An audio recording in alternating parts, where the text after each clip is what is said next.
Donna here from naturecraftsandcritters.com. Today we're going to look at Infusoria. What are they? What role do they play in helping us raise egg layers with tiny, tiny eggs and tiny, tiny fry? And how to culture them. Let's take a look. These are my 500 milliliter jars that are at various stages of development of the culture. The ones at the end are the newest, the ones at the beginning are the oldest. You can see the amount of debris in the containers. We're going to zero in on the third from the left and the sixth from the left. So here's a newer colony. It's a few days old. On the surface is a little bit of a scum, not much so.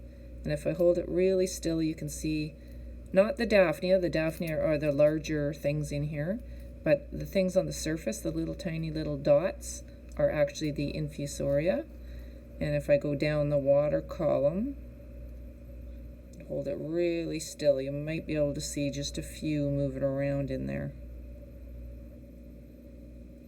And then down onto the Brussels sprout, which has a bit of bacteria growing on it. So as it breaks down, the bacteria feeds the Infusoria, and the Infusoria also feeds the Daphnia, which is one of the reasons I'm doing a bit of an experiment here by putting the Daphnia in with the Infusoria.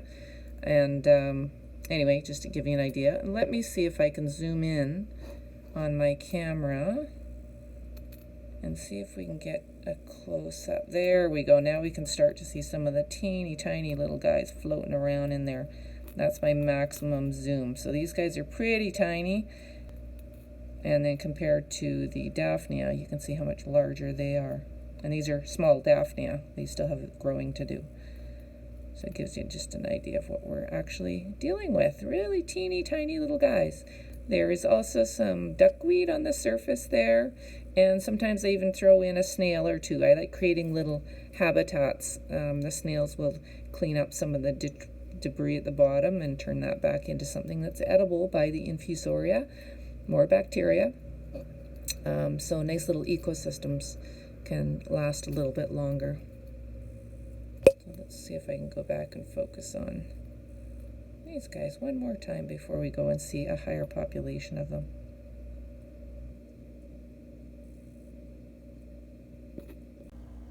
Here's my Infusoria culture. It's well established and ready to harvest.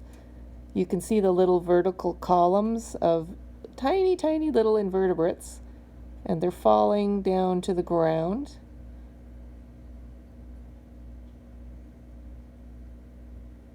At the surface, you can see there's a bit of a bacterial scum, so they're still in there even with the bacterial scum. And that's in fact often where they congregate, is up there, because that's where the bacteria is. You can also see some of them going upwards in this particular shot.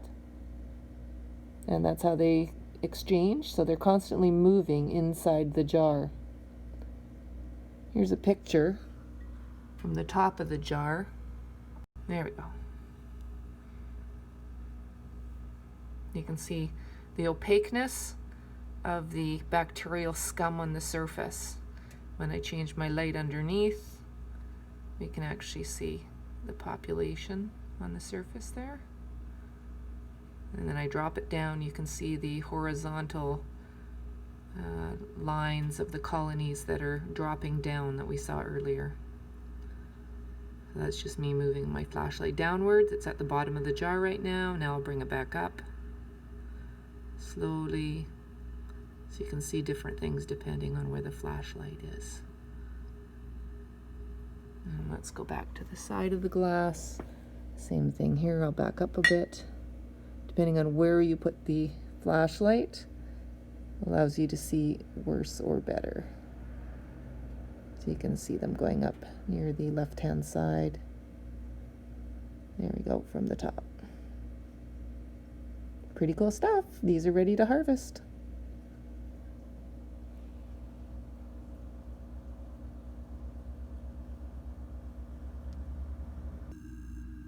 So here's as much close-up as I can get with my phone, and you can see the millions and millions of little tiny critters swimming around in there. This is one of the more established this is one of the more established cultures that I have. Millions and millions of these little guys, and this is what the fish are going to be eating.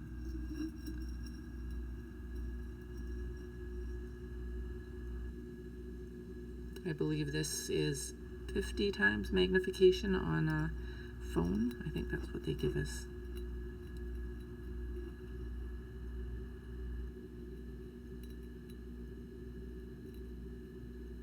So as I light up the different layers, you can see more and more and more. It focuses on different things, different layers. Lots of them in there.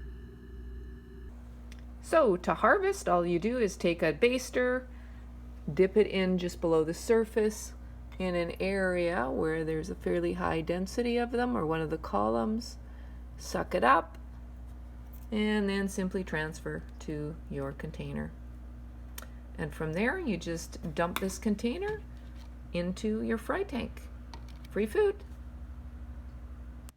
If you like this video, like and subscribe and share with your friends.